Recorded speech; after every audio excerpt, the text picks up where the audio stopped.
네, 마태복음을 계속하고 있는데 우리 1장부터 장제목 한번 쭉 보고 그 다음에 23장부터 나가도록 하겠습니다. 우리 1장은 예수님의 탄생과 예수님의 족보가 나왔죠. 그래서 이렇게 외웁니다. 보통 족탄, 예수님의 족보와 예수님의 탄생 이야기 족탄 하면 되고요. 2장은 이동하는 동방박사 얘기가 나오죠. 3장은 하나 둘 셋 세례 요한 얘기가 나온다 그랬습니다. 4장은 사시 시험 얘기가 나오죠. 예수님의 시험 얘기. 5장부터 7장까지는 산상수훈 이야기가 나왔습니다. 8장과 9장은 두 장의 예수님의 10가지 기적이 이렇게 모여 있습니다. 10장은 열어야겠죠. 열이니까 열어야겠지요. 몰렸으니까 복음의 문을 열어야겠지요. 그래서 파송합니다. 파송설교 파송장이라고 하고요. 11장은요 일일이 질문하는 장이죠. 누가 질문합니까? 세례 요한이 오실 그이가 당신입니까? 우리가 다른 사람을 기다려야 됩니까? 하면서 일일이 질문하는 장이 11장입니다. 12장은요 시비 거는 장이라고 그랬죠. 안식일날 예수님께 시비 거는 장입니다. 13장은요 열쇠네요. 천국 열쇠가 필요하죠. 그래서 13장은 천국 비유가 몰려있는 장이 13장입니다. 14장은 뭐 하는 장이에요? 식사하는 장이죠. 오병이어 사건이 나옵니다. 15장은요 손 씻으시오. 네, 그래서 15장이지요.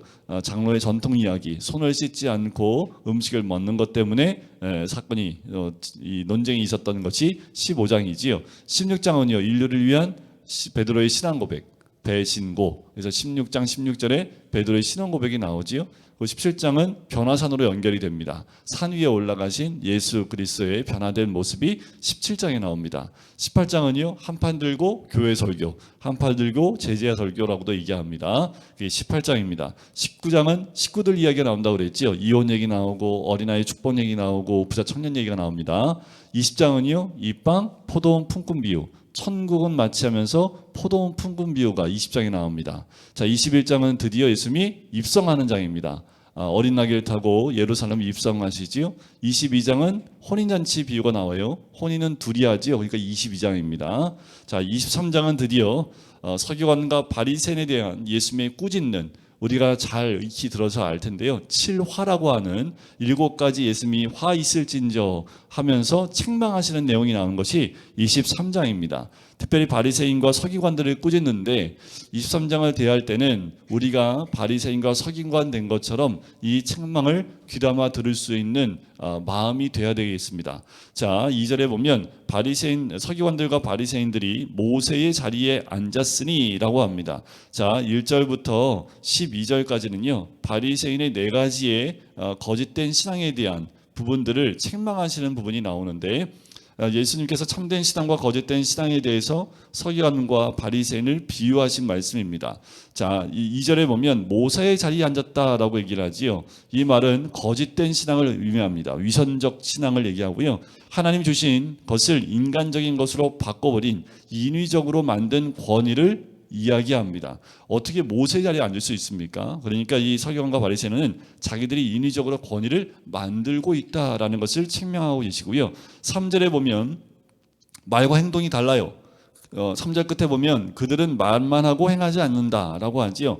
신실하다라는 말은 말과 행동이 같을 때 신실하다고 얘기를 합니다. 그러니까 이들의 신앙은 뭐예요? 이들의 거짓된 신앙은 말과 행동이 일치하지 않는 것을 얘기하지요. 바로 예수 그리스도를 구주로 영접한 사람은 이 말과 행동이 하나가 되어야 됨을 이야기하고 계십니다. 4절은 무거운 짐을 묶어서 사람의 어깨에 메워줍니다. 자, 이 4절에 나오는 거짓된 신앙은 입으로만 사는 거예요. 타인에게 모든 것을 뒤집어 씌우고 입으로만 이야기하는 것, 자기는 손가락 하나도 움직이지 않고 다 뒤집어 씌우는 그 거짓된 신앙을 가지고 있고요. 5절부터 7절까지의 내용은 사람 앞에서 잘 보이려고 애쓰는 신앙이다라는 거예요. 그래서 회당의 높은 자리에 앉지요. 그리고 사람들이 많이 다니는데 옷을 좀 눈에 잘 띄게 입고 다니지요. 그리고 7절에 보면 문안받는 거 좋아하고 랍비라 칭함 받는 걸 좋아해요. 뭐 이런 것처럼 사람들한테 어떻게 보이느냐 여기에 집중하고 있는 모습입니다. 이것이 사두개인과 서기관들이 가지고 있는 모습인데, 그런데 중요한 건 뭐냐면 11절입니다. 큰 자가 되기를 원하면 섬기는 자가 돼야 된다라는 거예요. 바리새인과 서기관들이 왜 이런 모습을 갖냐 하면 권위를 갖고 큰 자가 되길 원해서 그런 거지요. 제자들도 늘 원했던 게 큰 자잖아요. 자, 12절에 보면 누구든지 자기를 높이는 자는 낮아지고 누구든지 자기를 낮추는 자는 높아진다라는 거지요. 결국 겸손은 자기를 낮추는 것이 아니라 이 겸손이라는 것은 그리스도를 바라보는 것이 진정한 겸손이다라는 것을 알 수 있습니다. 그러니까 우리가 섬기는 자의 모습이 진정한 큰 자의 모습일 뿐만 아니라 주님이 원하시는 모습이다라는 거지요. 낮추는 자가 높아진다라는 것을 말씀해 주고 있습니다. 그러면서 13절부터 이제 서기관과 바리새인의 7가지 화에 대해서 얘기합니다. 자, 첫 번째 화는 13절에 나와요. 천국문을 사람들 앞에 닫아놓고 너희도 들어가지 않고 들어가는 사람도 다 막아버린다라는 거지요. 이것이 서기관과 바리새인의 첫 번째 화인데 이게 뭐냐면 교만한 자는 천국문을 닫아버린다는 의미입니다.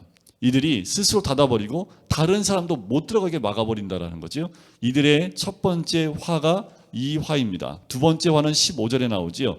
15절에 나오는 화는 남을 실족하게 하는 자는 화를 당함을 이야기합니다. 자, 교인 한 사람을 얻기 위해서 바다와 육지로 두루 다니며 생기면 더 몇 배나 더 지옥 자식이 되게 한다라는 거지요. 이럴 수 있지요.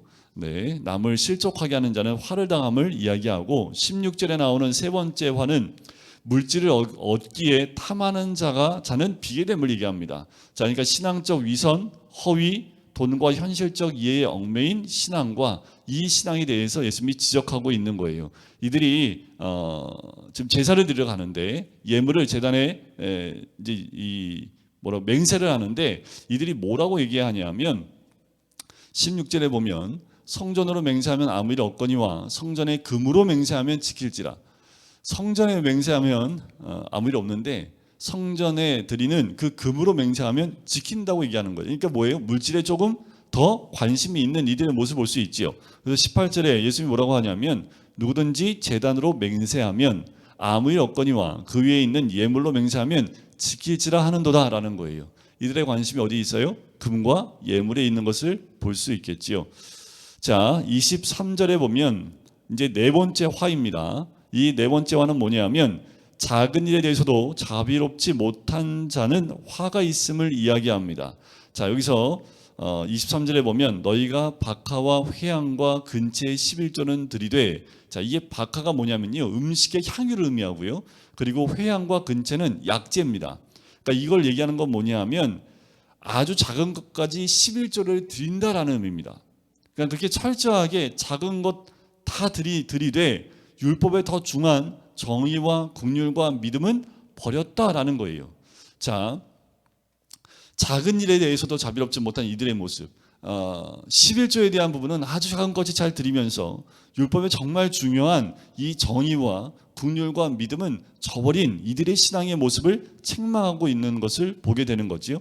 또 25절에 보면 다섯 번째 화가 있습니다. 겉은 깨끗한데 속은 더러운 자를 의미해요.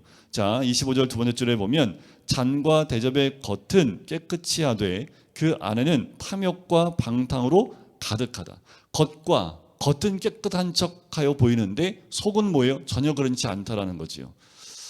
여러분들 그릇이 속이 깨끗해야지 뭘 담아 먹잖아요. 겉도 깨끗하긴 해야겠죠. 겉은 더럽고 속이 깨끗한 건 말이 안 되겠지만 겉도 깨끗하듯이 속도 깨끗해야 되는데 이들은 겉은 번들어하지만 속은 죄악으로 가득 차 있기 때문에 화가 있다. 점점 이 바리새인과 서기관의 실질적인 죄에 대한 부분, 더 심도 있는 죄된 부분들을 주님 말씀하시는데 여섯 번째 화가 27절에 나옵니다. 자, 외식하고 형식에 치우친 자들을 화 받을진저라는 말씀이에요. 자, 27절에 보면 회칠한 무덤 같으니 겉으로는 아름답게 보이나 그 안에는 죽은 사람의 뼈와 모든 더러운 것이 가득하도다. 이게 이제 무덤에 회를 칠하는 이유는 뭐냐면요, 아름답게 보이려고 한 건 아닙니다. 실제로 멀리서 봐도 회칠한 게 보이면 저기 무덤이니까 가까이 가지 말라는 경고성의 의미이기도 합니다. 왜냐하면 이들은 죽음에 가까이 하는 것은 더러워지는 것, 우리가 부정해진다라고 얘기하기 때문에 죽음에 가까이 있는 것, 시체를 가까이 하거나 그렇게 하지 않습니다. 그러니까 멀리서도 이게 무덤인 것을 드러나게 하는데 실제로 멀리서 보면 이 회칠한 것이 어떻게 보일까요? 추하게 보이지 않지요. 겉으로 보기에는 괜찮아 보여요.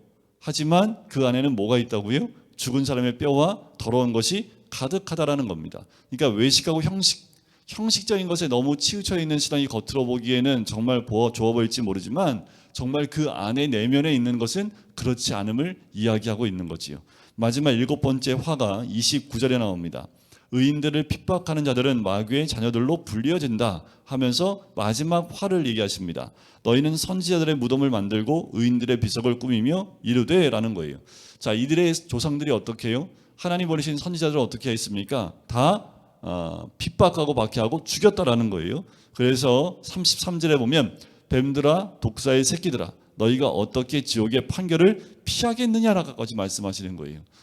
그러니까 예수님이 그 화가 예수님이 화가 나신 게 아니라 화 있을진저 하면서 화에 대한 내용에 대한 부분이 점점 강해지는데 마지막은 독사의 새끼들이라까지 얘기하시면서 너희들이 지옥의 판결을 피할 수 없다라고 말씀을 하는 거지요. 왜요? 하나님이 보내신 자들 또 의인들을 이들이 박해하고 죽였기 때문에 그렇습니다. 그러니까 이들이 이 모습을 가지고 있는 자들이다라고 책망하시는 거지요.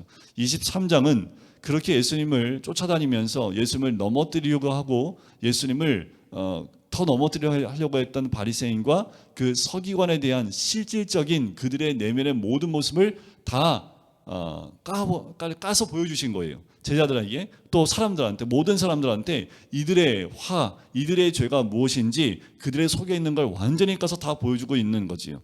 그러니 바리새인과 서기관들이 들었을 때 어땠을까요? 보통 이게 너 죄인 이런 죄인이야 이렇게 하면 아이고 제가 죄인입니다 이렇게 합니까? 아니면 너 죄인이면 너는 어때서 하면 달려듭니까? 이 바리새인과 서기관들이 어땠을까요? 더 예수님을 죽이고 싶은 마음이 더 올라오겠지요. 자, 그래서 바리새인과 서기관들은 또 모여서 작당을 합니다. 예수님을 어떻게 죽일 수 있을까? 자, 그 가운데에 24장에 가면 이제 24장과 25장은 드디어 예수님의 종말장입니다. 이거는 이렇게 외워요. 종말 이내 24장이니까 이내개죠. 이내 종말이네 이렇게 외우시면 돼요. 종말이네. 그래서 24장과 25장은 종말에 대한 얘기인데 실질적인 종말에 대한 예언의 말씀은 24장에 다 기록되어 있고요. 25장은 세 개의 비유를 통해서 종말에 대한 비유를 세 개의 비유로 나누고 있습니다. 자, 24장은 우리가 좀 준비하고 들어가셔야 됩니다. 이 마지막 때를 우리가 살고 있기 때문에 지금 여기에 기록되어 있는 대로 지진도 나고 전쟁도 일어나고 있기 때문에 우리가 잘 보셔야 되고, 자, 이런 징조들이나 이런 것들을 우리에게 말씀해 주신 이유를 우리가 반드시 잘 알아야 합니다. 자, 예수님께서요 24장 1절에 보면 성전에서 나가시면서 성전 건물을 가리켜 보이려고 나옵니다. 그때 예수님이 이런 말씀하시죠. 2절에 너희가 이 모든 것을 보지 못하느냐? 내가 진실로 너희에게 이르노니 돌 하나도 돌 위에 남지 않고 다 무너뜨려지리라 라고 말씀을 합니다. 자, 돌 위에 돌 하나도 무너뜨려진다는 건 뭐냐면 성전이 완전히 회파돼서 돌 위에 돌 하나도 남아있지 않게 된다라는 거고요. 실제로 AD 70년에 예루살렘을 로마의 그 장군이 티투스 그 장군이 예루살렘을 한번 점령하면서 이 성전을 완전히 파괴해 버립니다. 어떻게 파괴하냐면 헤롯 성전인데 헤롯 성전이 얼마나 아름답게 지었냐면 그런 예가 있어요. 그 돌과 돌 사이에 금을 발라냈답니다. 그래서 햇빛이 비치면 성전이 금빛이 날 수 있도록 이 돌과 돌 사이에 금을 발라놨대요. 근데 로마인들이 제일 좋아하는 게 뭐냐면 금입니다. 그래서 이들이 예루살렘 점령하자마자 성전을 하나하나 다 잘라버린 거예요. 돌을 다 베껴서 그 안에 있는 금을 다 베껴갔답니다. 그러니까 돌과 돌 위에 뭐가 있을까요? 하나도 안 남죠. 돌과 돌 사이에 있는 금을 다 베껴가야 되니까 실제로 2절에 있는 것은 역사적으로 이루어졌습니다. 자, 근데 이 말을 듣고 제자들이 와서 예수께 물어봐요. 어느 때에 무슨 징조가 있겠습니까? 이것을 묻습니다. 그러면서 마지막 때에 대한 비유로 말씀하고 있습니다. 근데 이건요, 시대가 점점 주님의 때가 가까이 오고 마지막 때가 가까이 올수록 이게 점점 강해지고 있는 것을 보게 됩니다. 뭐 지금 여기 나와 있는 것이 없지 않았어요. 매해 예수님이 십자가에 죽으시고 초대교회 때부터 이런 일들이 계속 있었습니다. 그러니까 언제가 종말이냐, 언제가 마지막 때냐? 예수님의 십자가에 죽으시고 난 다음이 마지막 때입니다. 그럼 지금 언제예요? 마지막 때 중에 마지막 때지요. 그래서 유식한 말로 말세 지말이라고 그러는 거예요. 말세의 끝. 그래서 말세지말이라고 옛날 어르신들이 많이 얘기했고 목사님들이 많이 얘기했던 게 말세지말입니다. 그러니까 지금은 마지막 때 가운데 더 마지막 말세지말이라고 하죠. 그러니까 말세의 마지막 때로 지금 달려가고 있는데 달려가면 달려갈수록 예수님이 말씀하신 이 일들이 더 심화되기 시작한다라는 거죠. 자, 예수님께서 말씀하십니다. 4절에 보니까 너희가 사람의 미혹을 받지 않도록 주의하라. 많은 사람이 내 이름으로 와서 나는 그리스도라 하여 많은 사람을 미혹한다라는 거죠. 미혹하는 일들이 있다라는 겁니다. 지금도 굉장히 많죠. 우리나라에는 이 미혹하는 자가 특별히 많습니다. 전 세계의 한 50%가 한국 사람입니다. 대단한 민족입니다. 이단이에요, 이단. 자기가 그리스도라고 얘기하는 그 사람들이 전 세계에서 50%가 한국 사람이랍니다. 어마어마한 사람들입니다. 외국 사람들도 한국 사람을 그리스도로 섬기는 사람들이 굉장히 많아요. 참 대단한 나라입니다. 자, 6절에 보면 난리 소문이 나요. 난리 났네, 난리 났어. 막 난리 소문 엄청나지요. 사건 날 때마다 난리 나잖아요. 최근에도 우리나라에서도 굉장히 많은 젊은이들이 죽었던 사건들이 난리 아닙니까? 이런 난리의 소문들이 날 수밖에 없지요. 7절에 보면 민족이 민족을, 나라가 나라를 대적하지요. 이 전쟁이 일어난 것을 의미하죠. 지금 전쟁이 일어났지요. 기근이 있지요. 지금 전 세계적으로 기근이 엄청난 심합니다. 우리는 정말 복받은 땅이어서 풍족함 가운데 있지요. 하지만 이 풍족함이 언제까지 갈지는 아무도 모릅니다. 이미 이 기근 가운데 정말 살기 어려움 가운데 있는 사람들이 전 세계적으로 굉장히 많습니다. 하루에 몇 명씩 굶어 죽어가는 사람이 굉장히 많아요. 지진이요. 우리가 최근에 봤던 지진처럼 한 번 흔들리니까 지구의 판 자체가 뒤틀려댑니다. 그래서 그게 지금 튀르키예하고 시리아 지역에 있는 거기만 문제가 있는 게 아니라 거기에 있는 그러니까 이 땅이 층이 있어요. 이게 서로 뒤틀리면서 자리를 못 잡아서 이게 뒤틀려 있는 상태인데 이게 판 하나 뒤틀리면 여기만 뒤틀리는 게 아니라 연쇄 반응으로 주변에 있는 모든 판들이 다 뒤틀리는 됩니다. 그래서 이게 지금 지진이 여기서만 끝나는 것이 아니라 다른 지역과 다른 전혀 지진과 상관없는 곳으로 이 영향력을 끼칠 수 있기 때문에 각 나라마다 지질학자들이 이것에 대해서 지금 계속 연구하고 있대요. 이 여파가 과연 어디까지 가고 어느 나라에 영향을 미칠지 이런 부분들을 지금도 연구하고 있다고 합니다. 그런데 중요한 건 뭐냐면 8절입니다. 이 모든 것은 뭐예요? 시작이에요, 시작. 재난이라는 뜻이 뭐냐면 진통의 뜻입니다. 진통. 그러니까 우리 아기 날 때 진통하는 거 있죠. 이게 그러니까 그 마지막 때의 이런 재난의 시작은요 어떻게 오냐면 저만 빼고 다 여자분들이니까 아기 날 때 보면 진통이 올 때 시간대별이 있죠. 진통 오다가 또 인터벌 있다가 진통 오다가 근데 아기가 나올 때쯤 되면 이 진통의 이 인터벌이 되게 시간이 되게 짧아지죠. 막 빨라지면서 아기가 나오잖아요. 그러니까 이 마지막 때도 이와 같다라는 거예요. 이런 재난들이 텀이 좀 있다가 오다가 점점 이 텀이 점점 빨라지기 시작하는 거죠. 그래서 우리가 생각하는 것보다 여러분들 지금 그 코로나 때문에 우리가 어려워했지만 이렇게 코로나와 같은 전염병이요 주기가 한 번씩 있었습니다. 6년에 한 번씩. 근데 이게 좀 빨라졌대요. 그리고 전처럼 짧게 온 게 아니라 길게 오기 시작했답니다. 그래서 지금 다음 텀에 오는 그 전염병은 6년이 아니라 언제 올지 모른답니다. 텀이 빨라진 거예요. 지금 점점 재난의 시간들은 빠르게 반복적으로 오고 있다는 것을 우리가 이 말씀을 통해서도 알 수 있습니다. 자, 9절에 보면 그때의 사람들이 이제는 믿는 사람에 대한 환란이 오는데 너희가 내 이름 때문에 모든 민족에게 미움을 받는다. 자, 우리가 예수님 때문에 미움을 받기 시작을 합니다. 지금 우리나라에서 교회에 대한 이번 코로나를 통해서 교회만 다니는 것만 자체로도 미움받았습니다. 가서 그냥 내 교회 다녀요. 그거 하나만 해도 우리를 신고했습니다. 저도 신고당했잖아요. 그치요? 네, 저쪽 커피숍에 가서 커피 먹다가 자연스럽게 홍 집사님 만나갖고 얘기하는데 네, 그때 인원이 교회 사람들 4명 이상 모이면 안 되잖아요. 그러니까 교회 사람들은 나가면 코로나 전파하는 사람으로 사람들이 인식이 돼가지고 교회 사람 4명만 모이면 신고하게 돼 있습니다. 그래서 신고해가지고 경찰이 왔어요. 실제로. 이런 나라가 어디 있습니까? 그러니까 때가 더 가까이 온 거죠. 여러분들 앞으로요 이런 일들은 더 반복적으로 옵니다. 모든 그 근거를 그러니까 모든 그 재앙이나 전염병의 모든 걸 뒤집어 씌우는데 그것이 교회로부터 나온 것으로 해서 예수 믿는 사람들한테 이 모든 것을 이렇게 넘겨서 고난을 주기 시작하는 때가 온다라는 거지요. 자, 그리고 11절에 보면 거짓 선지자들이 많이 일어나서 많은 사람을 미혹해 해요. 12절에 보면 불법의 성함으로 많은 사람의 사랑이 식어지리라. 점점 사랑이 식어집니다. 불법이 성황하게 돼요.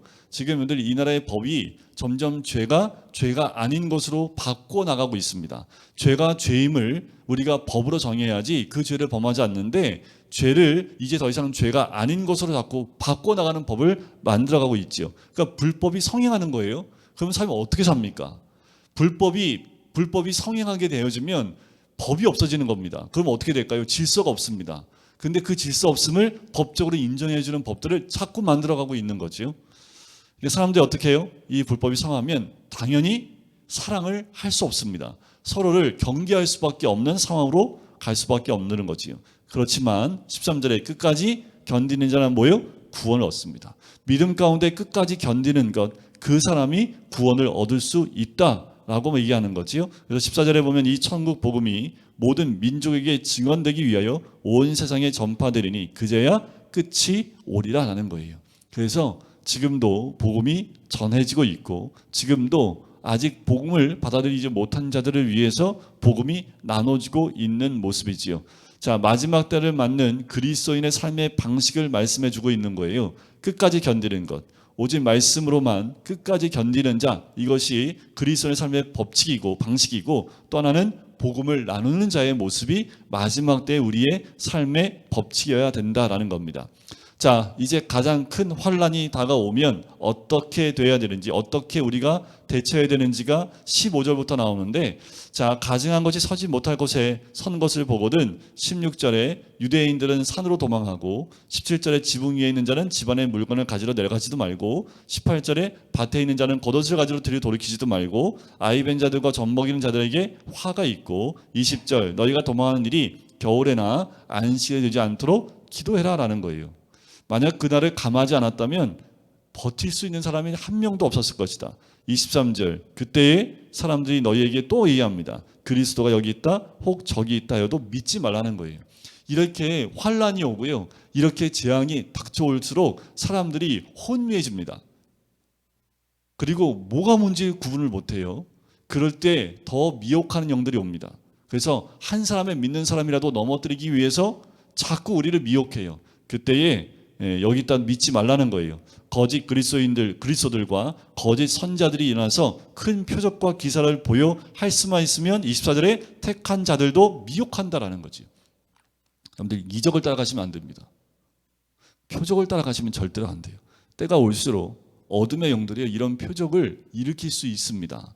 이적적인 것들 일으킬 수 있어요. 갑자기 눈앞에 있는 거 사라지게 할 수도 있고요. 정말 여러분들이 이 이적 가운데 있는 것을 보고 따라가기 시작을 하면 여러분들 미혹될 가능성이 거의 100%입니다. 이럴 때일수록 뭐예요? 말씀을 붙드셔야 합니다. 골방에 들어가서 주님께 기도하고 하나님 말씀을 붙들어야 되는 것이 마지막 때 우리의 삶이어야 되는 거지요. 자, 29절부터 나오는 것은 징조입니다. 그때 어떤 징조가 와요? 환란 후에 즉시 해가 어두워지고 달이 빛을 내지 아니하며 별들이 떨어지지요. 하늘의 권능이 흔들립니다. 이 30절 그때의 인자의 징조가 하늘에서 보이겠고 그때의 땅의 모든 족속들이 통곡하며 그들이 인자가 구름을 타고 능력과 큰 권능으로 오는 것을 보리라. 31절 그가 큰 나팔 소리와 함께 천사들을 보내리니 그들이 그의 택하신 자들을 하늘 이 끝에서 저 끝까지 사방에서 모으리라. 요한계시록에 나오는 것을 아주 짤막하게 몇 절로 3개의 절로 요약을 하고 있습니다.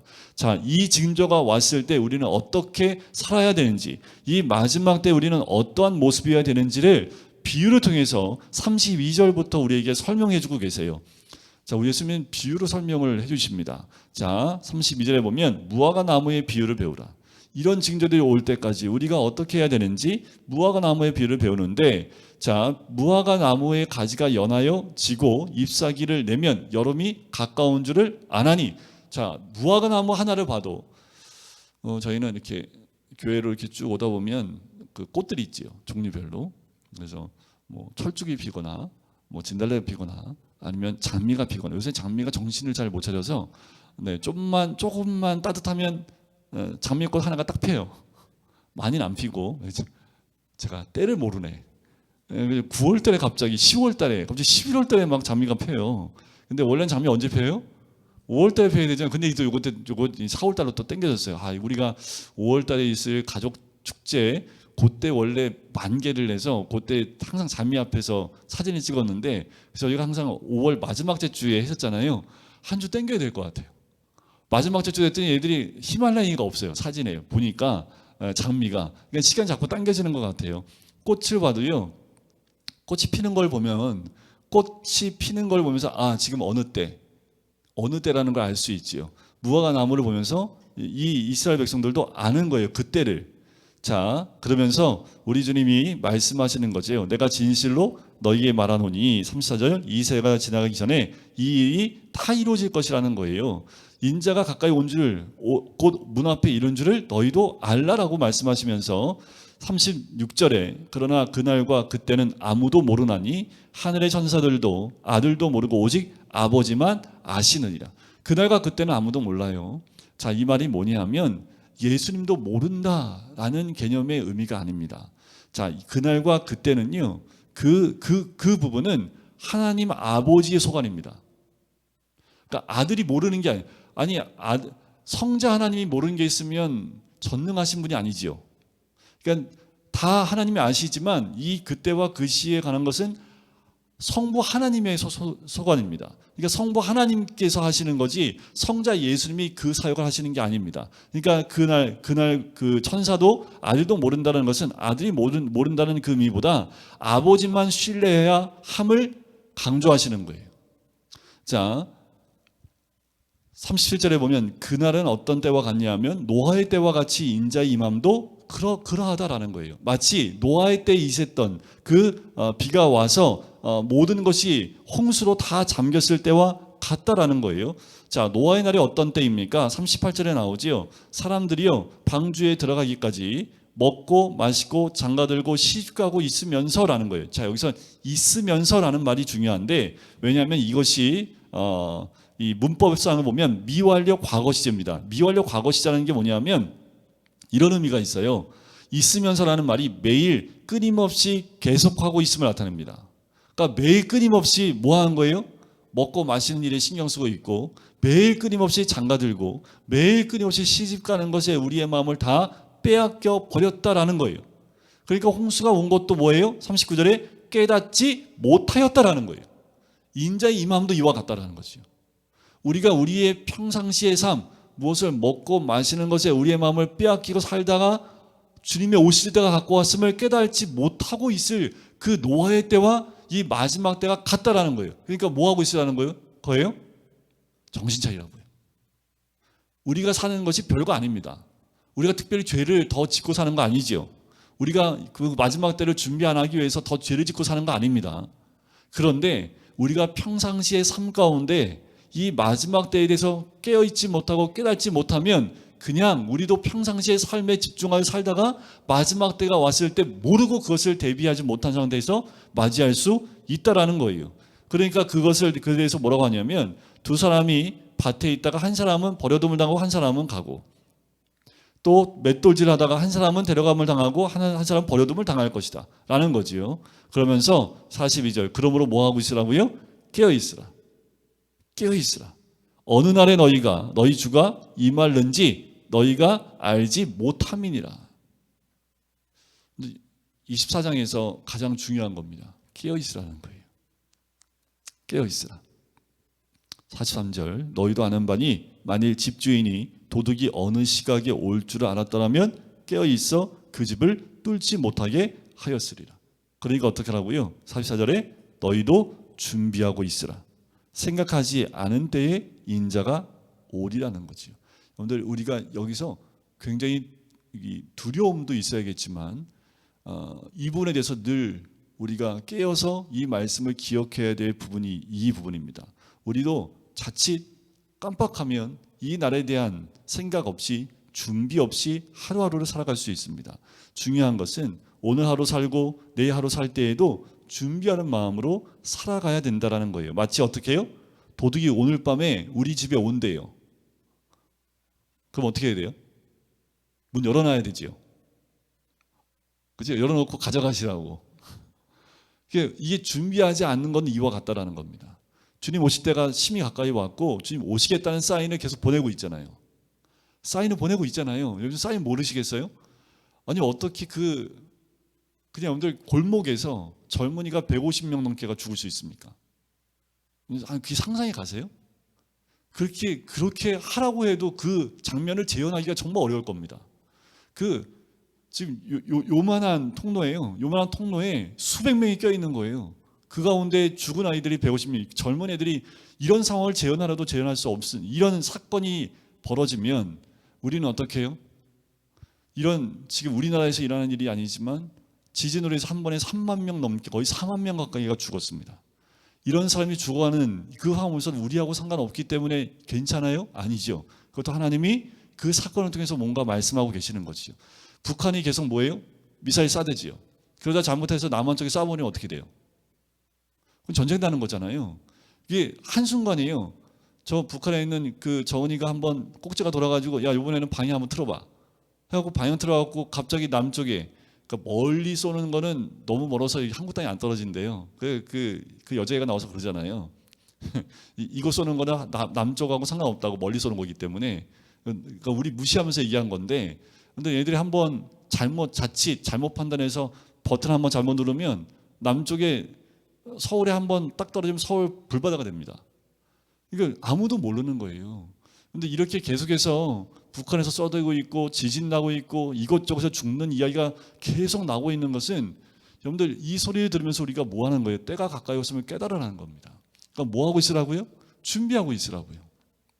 언제 올지 모르니까 준비하고 있으라. 어떻게 해요? 깨어 준비하라는 거예요. 오늘 밤 도둑이 우리 집에 온다라는 것처럼 깨어서 준비하고 있지 않으면 마지막 때를 맞이할 때에 우리가 도둑이 와서 우리 집에 있는 걸 다 강탈해 가도 모른다라는 겁니다. 정말 여러분들 오늘 집에 강도 든다는데 여러분들 문 다 열어놓으시겠어요? 자물쇠 하나 더 닫아야겠지요. 네? 창문 더 꼭꼭 닫아야겠지요. 그거 열어놓을 사람이 어디 있어요? 그런데 그걸 우리가 아는데도 이 마지막 때가 심히 가까이 왔다는 하나님의 사인이 이렇게 많은데도 우리가 준비하지 못하고 있다는 말씀이기도 합니다. 또 그러면서 충성되고 45절에 충성되고 지혜 있는 종이 되어 주인에게 그 집 사람들을 맡아 때를 따라 양식을 나눠줄 자가 누구냐 하면서 또 하나의 비유를 하시는 겁니다. 자, 주인이 좀 착하고 충성된 종에게 집에 있는 곳을 다 맡겼습니다. 그랬더니 만일 악한 종이 마음에 생각하기를 주인이 좀 늦게 오겠네 하고 자기 멋대로 사는 거예요. 막 먹고 마시고 막 때리고 자기가 주인인 양 막 행세를 당한 거죠. 그리고 술 친구도 불러다가 막 먹고 마시고 막 한 거예요. 그런데 주인이 이때 당시에는 핸드폰도 없고요. 아무것도 없지요. 그러니까 50절에 생각하지 않은 날 알지 못하는 시각에 그 종의 주인이 이르러 그 악한 종 어떻게 해요? 어미 때리고 외식하는 자가 받는 벌에 처하리니 거기서 슬피 울며 이를 갈리라. 지혜로운 종은 어떻게 될까요? 충성되고 지혜로운 종은 어떻게 하고 있어야 될까요? 내일 주인이 올지 모르니 오늘 내가 할 일, 맡겨주신 일을 최선을 다해야지 하는 마음을 가져야겠지요.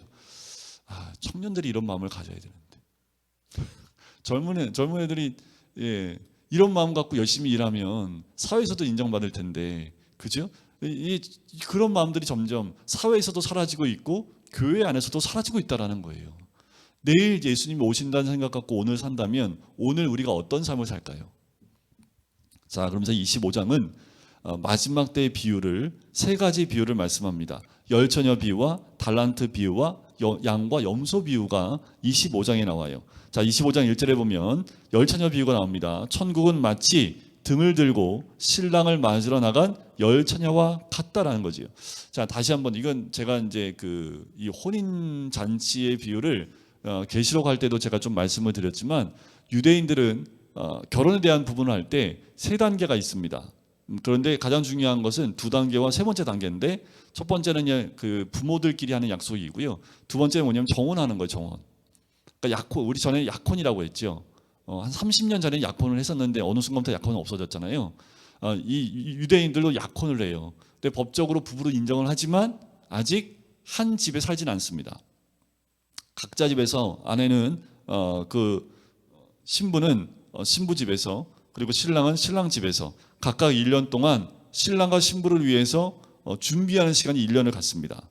그래서 이때는 법적으로 부부이지만 신랑은 신부를 맞이하기 위해서 집을 준비하는 시간들이고 신부는 신랑을 맞이하기 위해서 1년 동안 신랑의 집에 있는 가문과 그 모든 것을 배우는 기간을 1년 동안 갖습니다. 1년 지나고 난 다음에 신랑 아버지가 자 이제 됐으니까 신부를 네 아내 데리고 와라 하면 거진 한 1년 정도 지나면 신랑이 신부를 맞이하러 가요. 이제 이게 결혼식이에요. 근데 언제 갈지 몰라요. 간단한 얘기는 통보를 하겠죠. 이제 언제 갈게요 하고 통보를 해요. 그러면 보통은 아침부터 출발해서 갈 수도 있겠지만 일과를 마치고 또 이렇게 멀리서 오다 보면 저녁 때가 되는 경우가 많대요. 혼인잔치는 7일 동안 진행이 되기 때문에 신랑이 오는 것을 기다려야 됩니다. 근데 와요. 쭉 오는데 한밤중이면 신부 집을 찾아갈 수가 없잖아요. 그래서 신부의 친구들이 뭐 하냐 하면 등을 들고 서 있습니다. 밤에. 이제 신랑이 올 때쯤 됐으니까 이 어두워서 신부 집을 못 찾을 수 있으니 신부의 친구들이 나가서 등을 들고 띄엄띄엄 서 있는 거예요. 멀리서 보면 등불이 띄엄띄엄 있는 거 보고 저기가 신부 집이다라는 것을 알고 찾아올 수 있도록. 그래서 지금 이 비유가 뭐냐면 그렇게 신부의 친구들이 이 등을 들고 신랑을 맞이하는 그 모습을 재현해서 설명하고 있는 거죠. 그러니까 유대인들은 이 비유 들을 때 너무 잘 알죠. 자, 등을 준비하는데 해가 떨어지자마자 신랑이 오면 그냥 등 준비 한 번만 해도 괜찮지만 이 신랑이 길을 잃어버렸네. 길 잘 못 찾아가지고 잘 못 와요. 그래서 어떻게 해요? 뱅뱅 돌다가 새벽녘에 도착을 했네. 그러면 신부 친구들은 밤새도록 기다려야 돼요. 그거 들고. 그러면 거기다 기름을 넣어가지고 심지어 불 붙이는 건데 기름 다 떨어지면 어떻게 해요? 그래서 항상 신부 친구들은 항상 이 기름 용지를 준비해 놓습니다. 떨어질 때 되면 기름을 채워야 되기 때문에. 그런데 그 가운데 몇 명은 이거를 준비를 안 했네. 그럼 어떻게 해요? 신랑 오는 거 준비 못 하지요. 불을 꺼뜨리잖아요. 이건 신부한테 굉장히 큰 결례입니다. 그 과정을 설명해 주고 있는 거예요. 자, 25장 1절에 보면 그때의 천국은 마치 등을 들고 신랑을 맞으러 나간 열처녀와 같다 하리니. 그러니까 우리가 다 누구예요? 이 열처녀입니다. 열처녀요. 여기서 신부라고 하면 교회를 의미하고 우리 믿는 사람을 의미해요. 또 더 나아가서 이 신랑을 맞이하는 열처녀와 같다라는 것은 우리와 같다라는 거죠. 5명은 미련하고 5명은 슬기로워요. 자, 그럼 말씀드려볼까요? 10명 전부 다 등을 준비했어요? 준비 안 했어요? 준비했지요. 자, 우리 모두가 그리스도인으로 주님 오실 준비를 하고 있습니다. 그런데 슬기로움과 슬기롭지 못한 것, 미련과 슬기를 나누는 건 뭐예요? 기름을 준비했냐? 준비하지 못했냐라는 거지요. 모든 그리스도인들이 주님의 오실 걸 다 알고 있습니다. 준비하고 있어요. 그런데 그 준비하는데 뭐가 있고 없고예요? 기름이 있냐? 기름이 없냐에 따라서 미련하거나 슬기로움이 나눠진다라는 거예요. 문이 열려서 신랑과 함께 들어가느냐 못 들어가느냐가 있다라는 거예요. 자, 등불을 준비한다는 건 뭐냐면 마지막 때의 성령 충만으로 능력받아서 그리스도인의 증인된 생활을 하는 것을 의미합니다. 베드로서 3장 11절에 보면 마지막 때의 거룩한 행실과 경건함으로 하나님의 나를 기다리라라는 말씀이 있어요. 자, 깨어 기도하며 준비하라는 거지요. 자, 미련하고 슬기로운 열처녀 모두 등을 가지고 있었고, 등은 무엇을 의미하냐면 형식과 외형의 신앙을 의미합니다. 우리가 주님 앞에 나와서 예배드리고 있지요. 신앙생활을 하고 있지요. 이것을 등으로 표현할 수 있습니다. 우리의 관심은 주로 눈에 보이는 등에 있지요. 예수 그리스도의 관심은 어디에 있을까요? 기름에 있다라는 거예요. 기름. 그러면 등은 없어도 돼요? 아니죠. 등은 반드시 있어야 됩니다. 그래야지 기름이 필요가 하지요. 그러니까 우리가 등과 같은 형식이나 이런 외형적인 것 중요합니다. 그런데 그것만 준비하고 기름을 준비 안 하고 기름이 없다면 한밤중에 등은 아무 소용이 없다라는 거예요. 그러니까 예수님의 관심은 어디에 더 있어요? 기름에 관심이 있겠지요. 그러니까 기름이란 형식이 아닌 내용을 뜻한다라는 겁니다. 그래서 슬기로운 5처녀들한테 이 미련한 5처녀가 뭐예요? 기름 좀 꺼달라고 얘기하지요. 꺼져요, 안 꺼져요? 안 꺼지지요. 어떻게 꺼져요? 꺼졌다가 내 불까지 꺼지면 안 되니까 그러지 말고 빨리 가서 사갖고 와 했더니 사라고 간 사이에 신랑이 와서 슬기로운 5처녀와 함께 집으로 들어가 버린 거지요. 그러니까 어떻게 해요? 13절에 그런즉 뭐 하라고요? 깨어 있으라. 너희는 그날과 그때를 알지 못한다. 열처녀가 준비할 때 언제쯤이라는 거 알아요. 자, 이런들 사건들을 보니까 주님 올 때가 심히 가까이 왔네. 다 알아요. 그런데 그날과 그때를 모르지요. 그날과 그때는 모르잖아요. 그러니까 어떻게 해요? 등불을 준비하되 기름을 충분히 준비해 놓은 이 슬기로운 다섯 처녀와 같아야 된다라고 말씀하는 거지요. 자, 이 열 처녀 비유는요, 주님의 재림을 대망하는 성도들이 어떻게 기름을 준비하여 주님을 맞이할 것인가의 포인트가 있습니다. 자, 달란트 비유. 5달란트 받은 자와 2달란트 받은 자와 1달란트 받은 자. 주인이 맡기고 갔어요. 5달란트와 2달란트는 각각 5달란트, 2달란트를 남겼지요. 근데 1달란트 받은 사람은요. 자, 어떻게 했을까요? 18절 보세요. 1달란트 받은 자는 가서 땅을 파고 그 주인의 돈을 감추어 두었다라는 거예요.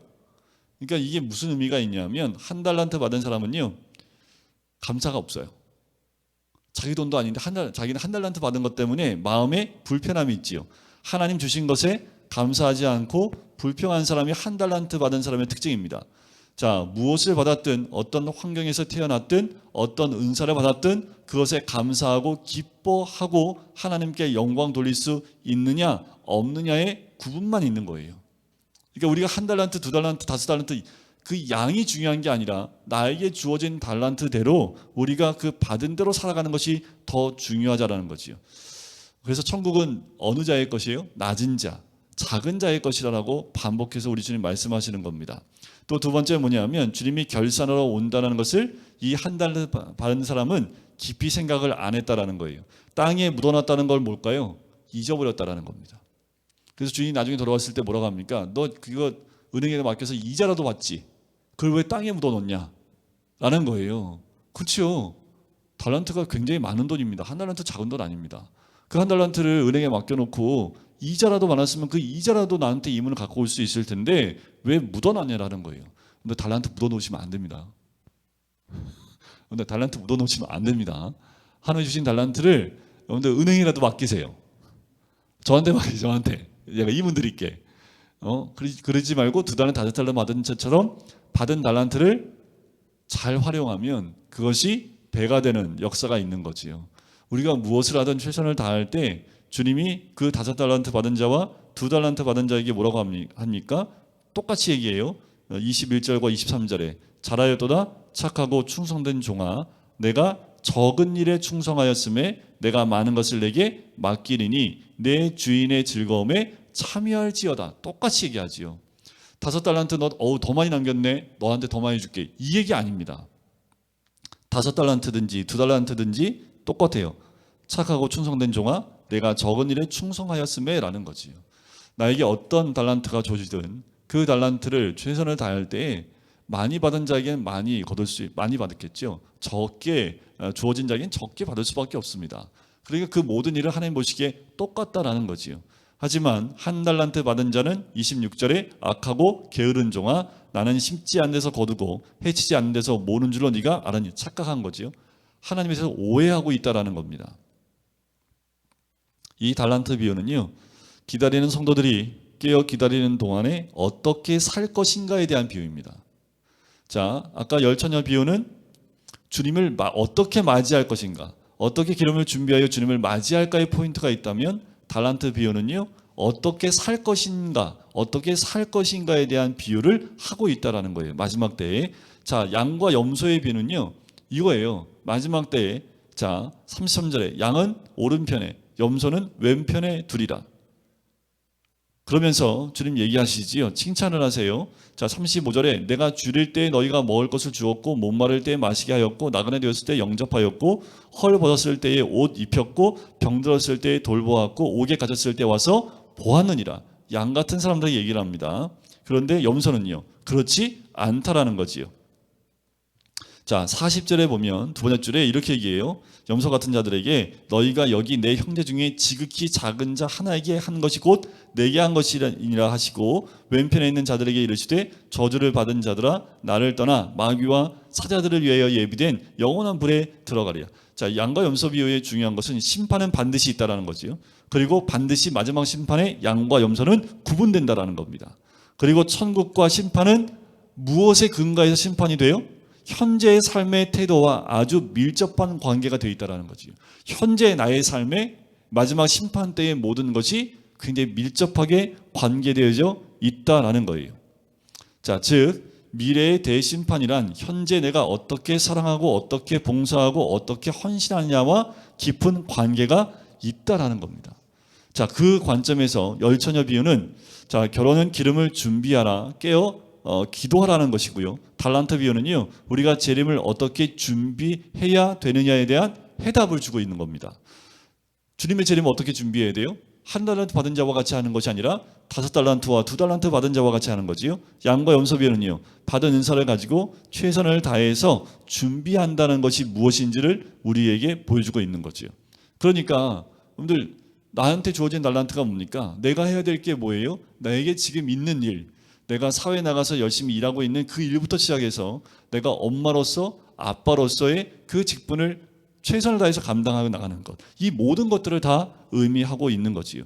현재 나의 삶의 태도가 굉장히 중요하다라는 것을 이 양과 염소 비유를 통해서 우리에게 얘기하고 있는 거지요. 45절을 보세요. 임금이 얘기합니다. 지극히 작은 자 하나에게 하지 아니한 것이 곧 내게 하지 아니한 것이니라 하시리니 그들은 영벌에 의인은 영생에 들어가리라 하시니라. 마지막 때에 대한 비유, 종말에 대한 비유를 하십니다. 자, 26장에 가면 이제 드디어 예수님의 이제 마지막 만찬에 가까운 그 사건들이 등장을 합니다. 오늘 26장은 다 안 나가고요. 시간 되는 데까지 26장을 하도록 할게요. 26장은 마지막 만찬 이해가 나온다고 보시면 돼요. 마지막 만찬. 자, 26장 1절 예수께서 이 말씀을 다 마치시고, 특별히 마태복음에 보면 예수님의 5대 강화 설교가 있다고 그랬죠. 그러니까 예수님의 설교를 이렇게 묶어놓은 5개의 군이 있습니다. 첫 번째는 산상수훈이죠. 그렇죠? 그래서 5장부터 7장까지. 그래서 8장에 보면 1절에 말씀을 마치시고라는 말이 나옵니다. 그 10장에 보면 파송설교가 나오지요. 그것도 설교의 내용입니다. 그리고 13장에 보면 천국 비유, 천국 설교가 나오지요. 3개 나왔지요. 그리고 또 어디에 나와요? 18장에 한 판 들고 제자 설교, 교회 설교. 그게 4번째 강화 설교입니다. 마지막 이 종말 설교라고 해서 종말 이내 24장, 25장이 종말 설교입니다. 그래서 26장 1절에 뭐라고 하냐면 예수께서 이 말씀을 마치시고 하지 않고 다 마치시고라는 것은 이런 의미가 있는 거예요. 예수님의 강화 설교의 모든 설교를 이제 다 마치시고, 이 말은 이제 예수님의 모든 사역이 끝났다라는 것을 우리에게 알려주고 있는 것이 26장 1절입니다. 예수께서 이 말씀을 다 마치시고 제자들에게 이르십니다. 자, 너희가 아는 바와 같이 이틀이 지나면 6월절이라 인자가 십자가에 못 박히기 위하여 팔리리라. 자, 이틀이 지나면 6월절입니다. 그러면 십자가에 못 박히게 팔린다라는 것은 언제를 의미할까요? 월화수목금토일 팔려요. 언제 팔릴까요? 넘겨지는 건 언제 넘겨질까요? 금요일 날 십자가에 못 박히시잖아요. 그죠? 오전에 못 박히시죠. 그러면 팔린 건 목요일이겠네요. 그러면 이틀 뒤라고 하면 지금 성만찬은 언제 있을까요? 이틀 전이니까 화요일이 되겠네요. 화요일. 여기 따지는 거 쉽지 않아요. 네, 이렇게 날짜를 따지는 거. 자, 그때의 3절에 가야바라는 대제사장의 관정에 백성의 장로들이 대제사장과 모여 있습니다. 그리고 예수님을 어떻게 죽일까 의논하지요. 근데 5절에 밀란이 날까 하노니 명절에는 하지 말자라고 합니다. 명절에는 하지 말자. 그러니까 6월절 절기 때는 하지 말자라고 얘기를 한 거예요. 왜냐하면 지금 예수님을 메시아로 생각하는 사람도 있기 때문에 혹시라도 밀란이 나면 우리에게도 영향을 미치니까 밀란이 일어날 수 있으니까 명절에는 하지 말자라고 이들이 예수님을 언제 죽일지를 그 타이밍을 보고 있는 것이 3, 4, 5절입니다. 그때 6절에 예수께서 베다니 나병 환자 시몬의 집에 계십니다. 이건 예루살렘 근거리에 있는 아주 작은 도시이지요. 자, 거기서 예수님이 식사를 하고 계실 때 7절에 한 여자가 매우 귀한 향유 한 옥합을 가지고 나와서 식사하시는데 예수의 머리에 붓습니다. 자, 여러분들 다 아시죠? 향유 옥합 사건. 제자들이 보고 분개합니다. 여기서 제자들이라고 나오는데 다른 데면 가룟 유다가 분개하지요. 자, 무슨 의도로 이것을 허비하느냐? 허비한다고 얘기를 해요. 이것을 비싸게 팔아서 가난한 자에게 줄 수 있지 않았냐라고 얘기합니다. 그때 예수님이 딱 막으시지요. 너희가 어찌하여 이 여자를 괴롭게 하느냐? 그가 내게 좋은 일을 하였느니라. 지금 옥합을 깨트려서, 이 옥합은 여인들이 향유는요 유대에서 나오지 않습니다. 전량 수입을 해요. 그래서 여인들이 결혼 지참금으로 준비하기 위해서 이 향유를 준비를 합니다. 근데 향유는 깨트리면 사용을 못 해요. 향유이기 때문에 깨트리면 다 써야 됩니다. 그러니까 굉장히 값비싼 이 금액을 다른 데 보면, 다른 복음서에 보면 300데나리온에 팔아서라는 얘기가 요한복음 12장에 나와요. 가룟 유다가 얘기를 해요. 300데나리온을 팔아서 가난한 자에게 나눠주면 좋지 않았겠느냐라고 얘기를 합니다. 실제로 그러니까 그 값어치가 일반 사람들 300일 동안 일하여 얻을 수 있는 300데나리온의 값어치를 갖고 있는 것이 향유 한 옥합입니다. 근데 그거를 예수님께 다 부은 거예요. 그런데 이걸 다 부었으면 보기에 향유 냄새가 그 집에 가득하겠지만 예수께 부었을 때 주변에 있는 제자들에게는 이게 어마어마하게 비싼 건데 이거를 이렇게 다 쏟아버리냐, 손에 좀 묻혀갖고 이렇게 해도 되는데 지금 별별 생각을 다 한 거예요. 근데 예수님이 뭐예요? 그렇게 한 것에 대해서 내게 좋은 일을 했다라고 하는 거죠. 자, 의도가 달라요. 향유 옥합을 깨트린 이 여인의 향유를 깨트린 의도가 뭔지를 예수님은 정확히 알았던 거죠. 그런데 제자들은 뭐만 보는 거예요? 향유의 값어치만 보고 있는 거죠. 우리가 그러니까 뭐 다른 복음서에 보면 과부가 2렙돈 드리는 거 있잖아요. 전 재산을 드렸다고 말했지요. 사람들 봤을 때는 값어치가 별로 없어서 쳐다도 보지 않지만 예수님은 거기 낸 사람 가운데 가장 많이 냈다라고 칭찬하면서 2렙돈 낸 과부를 칭찬합니다. 사람들은 그 값어치에 집중할지 모르지만 예수님은 그 값어치, 그 가치가 아니라 그 사람의 마음의 중심을 보고 계시는 거지요. 자, 그러면서 이 여자가 내 몸에 이 향유를 부은 것은 내 장례를 위하여 함이니라. 그러니까 이 여인이 자기의 모든 걸 최선을 다하여 향유를 드린 그것이 결국 뭘 준비한 거예요? 예수님의 십자가 사역을 준비하는 하나의 과정으로 가게 됩니다. 그런데 우리가 이 여인이 알았을까요? 자기가 향유를 드리고 싶은 마음에 드렸지만 이것이 예수님의 장례를 위하여 한 것이라고 생각하고 드렸을까요? 그럴 수도 있겠지요. 그런데 그렇지 않을 수도 있겠지요. 이 여인이 그 예수님에 대한 그 마음, 결국 이 모든 것들이요, 보면 13절에 보면 어디서든지 이 복음이 전파되는 곳에서 이 여자가 행한 일도 말하여 그를 기억하게 된다라는 거지요. 자, 이 여인이 한 행동은 결국 뭐가 됐을까요? 복음을 위해서 했다라는 것을 알 수 있습니다. 자, 가룟 유다는요, 축복의 기회를 저주의 기회로 바꿨죠. 그리고 탐욕의 사람이었다고 성경에 나오고 있고요. 그리고 두 얼굴을 가진 사람으로 나옵니다. 예수님 앞에 왔을 때의 얼굴과 예수님 앞에 없을 때의 얼굴이 다른 거지요. 자, 이 여인처럼 마리아는 다른 곳에서는 마리아라고 요한복음에 나오기 때문에 이 마리아는 은혜의 도구로 나타나지요. 하지만 여기에서 제자들이라고 말하지만 요한복음에 나오는 이 향유 옥합 사건에 이 말을 했던 가룟 유다는 죄악의 도구로 나타납니다. 예수님의 십자가 사역 가운데 누구는 똑같이 장례를 준비해요. 자, 앞에 있는 대제사장과 장로들도 예수님을 죽이려고 하지요. 그 예수님의 십자가 사역을 준비하고 있는 겁니다. 이들도 어떻든 간에 이들도 사용되고 있는 거예요. 이들을 통해서 예수님 십자가에 못 박히잖아요. 그러니까 예수님의 십자가 사역을 이들도 준비하고 향유 옥합을 머리에 부었던 이 여인, 그 여인도 예수님의 십자가를 준비하고 있는 거죠. 가룟 유다도요, 예수님의 십자가를 준비하고 있는 겁니다. 그런데 중요한 건 똑같이 예수님의 십자가를 준비하고 있지만 그들 가운데 예수님의 칭찬받고 내 장례를 위하여 이 향유를 부었다라고 칭찬받는 사람은 딱 한 명이라는 거죠. 우리가 무엇을 하든 우리는 예수의 십자가를 준비한 사람이 됩니다. 근데 긍정적이냐 부정적이냐는 나의 선택에 달려 있습니다. 가룟 유다는 부정적인 걸 선택했죠. 대제사장과 서기관들도 부정적인 걸 선택했습니다. 이들이 몰랐을까요? 예수님이 메시아인 걸 알았습니다. 그런데 자기하고 맞지 않으니까 예수님을 제거하려고 했기 때문에 그것이 결국 십자가 사역으로 가게 된 거죠. 근데 우리가 주를 위해서 무엇인가에 나갈 때에 우리는 항상 주님의 십자가에 긍정적으로, 또 주님께 주님의 장례를 위하여 함같이 복음이 전파되는 것에 이 여자가 행한 모든 것도 함께 전파되는 것처럼 복음에 쓰임받는 선택이 되어야 될 줄 믿습니다. 결국 가룟 유다는 그 모든 광경을 보고요, 마음이 완전히 돌이켜서 14절에 보면 대세양에게 갑니다. 그리고 예수를 넘겨줄 테니 얼마를 주겠느냐라고 얘기를 해요. 그래서 은 30을 달아서 가룟 유다에게 줍니다. 그래서 가룟 유다와 대세양과 서기관들과 짝짝꿍이 되지요. 그래서 이들은 이 명절이 오기 전에 이거를 더 처리해 버립니다. 그러니까 명절이 토요일이잖아요. 그러니까 금요일 날 예수님을 죽이는 것으로 명절 오기 전에 그냥 끝내버리는 거예요. 원래 명절을 지나고 하려고 했는데 가룟 유다가 그 시간을 땡겨버린 거지요. 이 시간도 하나님이 예비된 시간이었기 때문에 가룟 유다를 통해서 이 시간이 더 당겨지게 된 겁니다. 결국 말씀대로 이 시간은 이루어지게 되는 거지요. 근데 우리도 이제 사순절을 지나면서 예수님의 십자가를 가까이 하고 예수님의 십자가를 묵상하는 사순절로 들어서고 있습니다.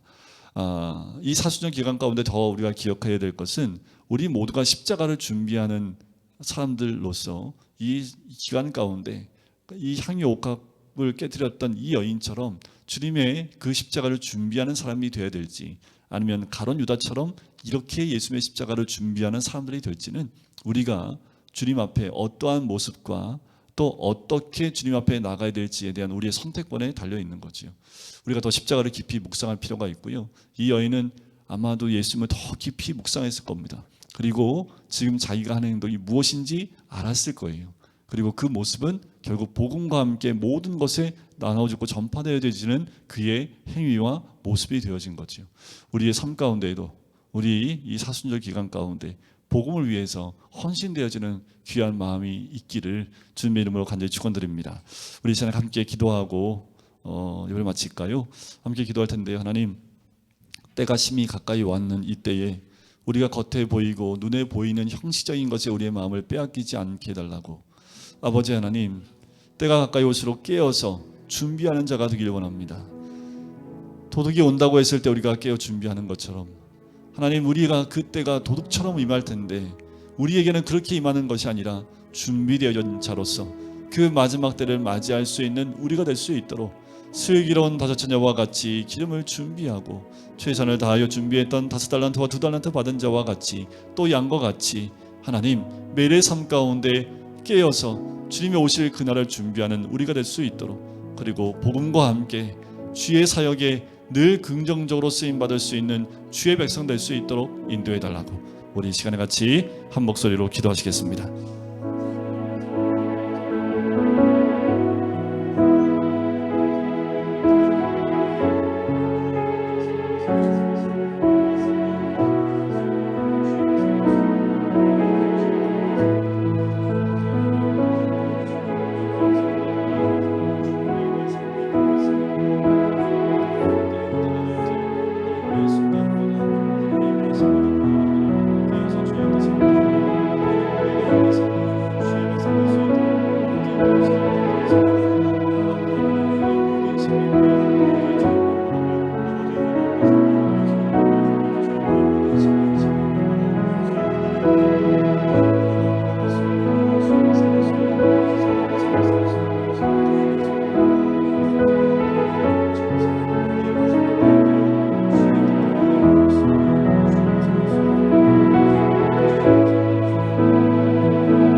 사랑의 주님, 때가 심히 가까이 왔음을 우리 하여금 깨닫게 해주심에 감사합니다.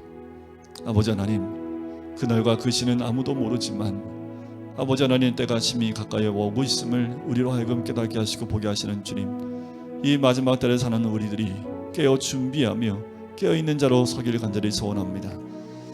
슬기로운 다섯 처녀와 같이 5달란트 2달란트 받은 자와 같이, 또 양과 같은 자와 같이 아버지 하나님, 마지막 때에 주님이 기뻐하실 만한, 또한 아버지 하나님 주님이 원하시는 그 삶을 선택해 나가며 준비하는 하나님의 사람 되어지기를 간절히 소원합니다. 주님이 십자가 길을 가실 때에 그 길을 예비했던 그 옥합을 깨뜨렸던 여인처럼 우리도 주님 가신 길을 예비하며 준비할 수 있는 우리 모두가 될 수 있도록 축복하여 주시옵소서. 감사드리며 예수 그리스도의 이름으로 기도드립니다. 아멘.